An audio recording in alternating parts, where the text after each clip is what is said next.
بسم اللہ الرحمن الرحیم الصلاۃ والسلام علیک یا رسول اللہ وعلی آلک وصحابک یا حبیب اللہ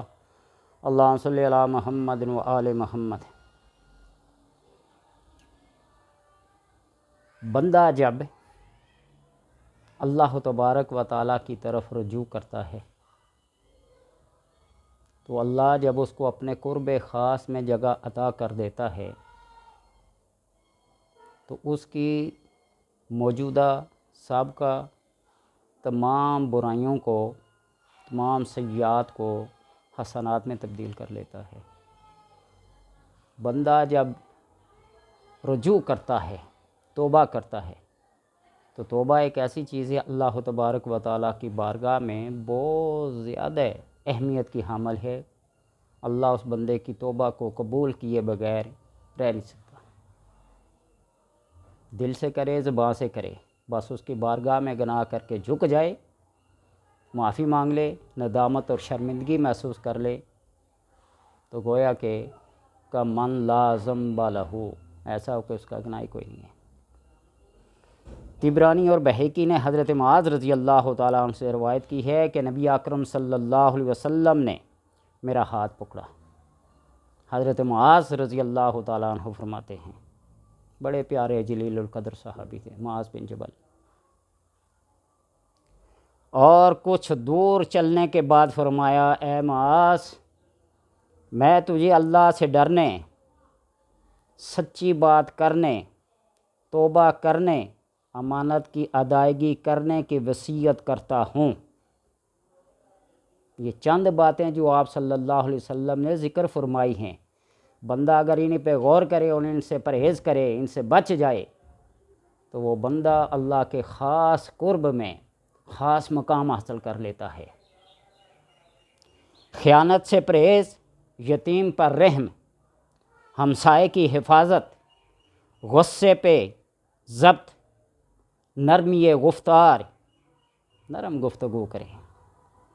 بہت سلام کرنے والا، حاکم کی اطاعت کرنے والا، قرآن میں غور و فکر و تدبر کرنے والا، آخرت کو محبوب رکھنے والا، حساب سے ڈرنے، تھوڑی امیدوں اور بہترین عمل کی وصیت کرتا ہوں۔ یہ تمام چیزیں جو ذکر کی ہیں ان کو اپنے اندر سنبھالو، ان پہ عمل کرو اے معاذ۔ مسلمان کو گالی دینے، جھوٹے کی تصدیق کرنے، سچے کو جھٹلانے، حاکم عادل کی نافرمانی کرنے اور زمین میں فتنہ اور فساد پھیلانے سے تجھے روکتا ہوں۔ اے معاذ، اللہ تعالیٰ ہر درخت اور پتھر کے پاس ذکر کر اور پوشیدہ گناہ کی چھپ کر توبہ کر اور ظاہری گناہ کو ظاہری میں توبہ کر۔ بڑا مشکل کام ہے، ظاہری گناہ کو ظاہر میں توبہ کرنا، باطنی کو باطن میں توبہ کرنا۔ یہ سیکھ لے، یہ عمل کر لے۔ یہ نبی اکرم صلی اللہ علیہ وسلم کی حضرت معاذ رضی اللہ تعالیٰ عنہ کو خصوصی نصیحتیں تھیں، اور یہی نصیحت ایک عام بندہ اپنا لے، اس پہ عمل پیرا ہو جائے تو پھر اس کو جنت کے مقام سے کوئی روک نہیں سکتا، جنت میں ٹھکانہ بننے سے اس کا کوئی روک نہیں سکتا۔ یہ حقوق اللہ اور حقوق العباد کی پاسداری کرنا، یہ عین اسلام ہے۔ تائب کا ہر گناہ مٹا دیا جاتا ہے توبہ کرنے والے کا، اور اللہ تعالیٰ اپنے محافظ فرشتوں کو اس کے اعضائے بدن اور زمین کے اس ٹکڑے کو جس پر اس نے گناہ کیا ہے، اس بندے کا گناہ بلا دیتا ہے، جہاں تک کہ قیامت میں اللہ کی بارگاہ میں پیش ہوگا اور اس کے گناہوں کی کوئی گواہی دینے والا نہیں ہوگا۔ وہ توبہ کر لے تو جس بندے کے سامنے، جس زمین کے ٹکڑے پہ، جس ساعت، جس لمحے، جس گھڑی اس نے یہ سارے کے سارے مٹا دیا جاتا ہے، اللہ کو یہ گوارا نہیں۔ جب وہ سچے دل سے توبہ کر لیتا ہے تو اللہ فرشتوں کو حکم دیتا ہے، جاؤ اس جگہ کے تمام ذرات کو، تمام سننے والوں کو، تمام دیکھنے والوں کو اس کے ذہن سے نکال دو کہ اس نے کچھ کیا ہی نہیں جب اس نے توبہ کر لی تو۔ محدثین کی ایک جماعت نے یہ حدیث روایت کی ہے کہ مومن جب کوئی گناہ کرتا ہے تو اس کے دل پر سیاہ نقطہ پڑ جاتا ہے، اور وہ توبہ کر لے، گناہ سے رک جائے اور توبہ اور استغفار کرے، وہ نقطہ صاف ہو جاتا ہے۔ اگر وہ گناہ کرتا رہے تو اس کا دل سیاہ نقطوں میں چھپ جاتا ہے۔ اس کا ذکر اللہ تبارک و تعالیٰ نے کلام مقدس میں ویسے فرمایا، کَلَّا بَرَّانَ عَلَىٰ قُلُوبِهِم مَّا كَانُوا يَكْسِبُونَ، ہرگز نہیں بلکہ یہ ان کے دلوں پر ان کے اعمال نے زنگ چڑھا دیا ہے، اور جب کسی چیز کے پر زنگ لگ جاتا ہے تو وہ پختہ ہو جاتا ہے، حتیٰ کہ اس لوہے کو ختم کر دیتا ہے۔ تو اسی طرح جب بندے کے اوپر وہ سیاہ نقطے اس کے دل کو کالا کر لیتے ہیں اور وہ اسی حالت میں مر جائے توبہ کیے بغیر، تو پھر اس کی زندگی بیکار ہو جاتی ہے۔ آخرت میں یہ زندگی جو جہاں کی زندگی ہے 1000 ارب سال بھی ہو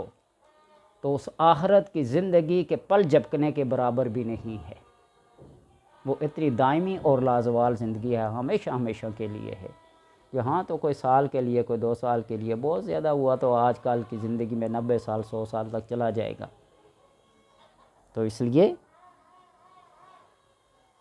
اللہ اپنے بندے کو بار بار گناہ معاف کرنے کی ترغیب دیتا ہے۔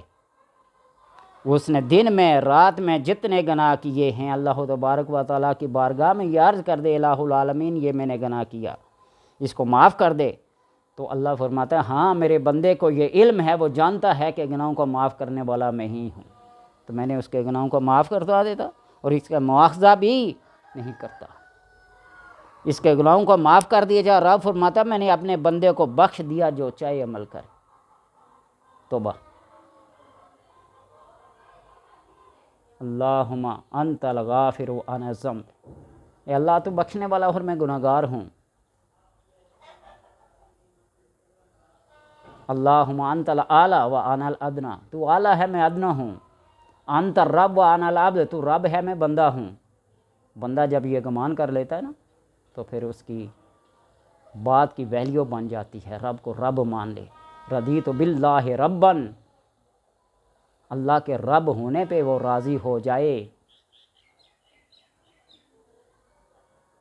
اور دین کے اسلام اور دین کے ہونے پہ وہ راضی ہو جائے، اور محمد صلی اللہ علیہ وسلم کے نبی ہونے پہ وہ راضی ہو جائے، تو اس کے بعد رہتا کیا ہے؟ عمل جو بھی ہو اللہ علیم و خبیر ہے، اسے علم ہے کہ جب بھی میرا بندہ یہ گناہ کرے گا فوراً ہی گناہ سے توبہ کرے گا، اور اس کی دلیل یہ ہے کہ وہ جو ہی گناہ کرتا ہے تو توبہ کر لیتا ہے، اور جب اس کا یہ طریقہ ہو کہ گناہ کرتے ہی دل کی گہرائیوں سے توبہ کر لے، صرف زبان سے نہیں، تو اس کو گناہ کوئی نقصان نہیں دیں گے۔ اولئک یبدل اللہ سیئاتہم حسنات، اس کا یہ معنی نہیں کہ وہ زبان سے توبہ کرے مگر دل سے گلاؤں کہ اسے اظہار نفرت نہ کرے، نہیں، اور بار بار گناہ کرنے لگ جائے، کیونکہ یہ جھوٹوں کی توبہ ہے، دل و زبان سے۔ توبوا الی اللہ توبۃ نصوحا، پکی توبہ کر لے تو پھر رب اس پہ کرم کر لے، اور رب کے کرم سے وہ کبھی باہر نہ نکلے، تو اللہ اس کو اپنے قرب خاص میں جگہ عطا کر لیتا ہے۔ یہ جو چند کے نصیحتیں حضرت معاذ کو آپ صلی اللہ علیہ وسلم نے فرمائی، سچی بات کرو، وعدہ پورا کرو، امانت کی ادائیگی کرو، خیانت نہ کرو، یتیم پر رحم کرو، ہمسائے کی حفاظت کرو، غصے کو ضبط کرو، نرمی سے بات چیت کرو، بہت سلام کرو، حاکم کی اطاعت کرو، قرآن میں غور و فکر کرو، آخرت کو محبوب جانو، حساب سے ڈرنے، تھوڑی امیدوں اور بہترین عمل جب بندہ کرتا ہے تو اللہ کا وہ قرب حاصل ہو جاتا ہے۔ اللہ تبارک و تعالیٰ سے دعا ہے کہ جو وصیتیں حضرت معاذ رضی اللہ تعالیٰ عنہ کو آپ صلی اللہ علیہ وسلم نے کی، ہمیں بھی ان پر عمل کرنے کی اللہ توفیق عطا فرمائے۔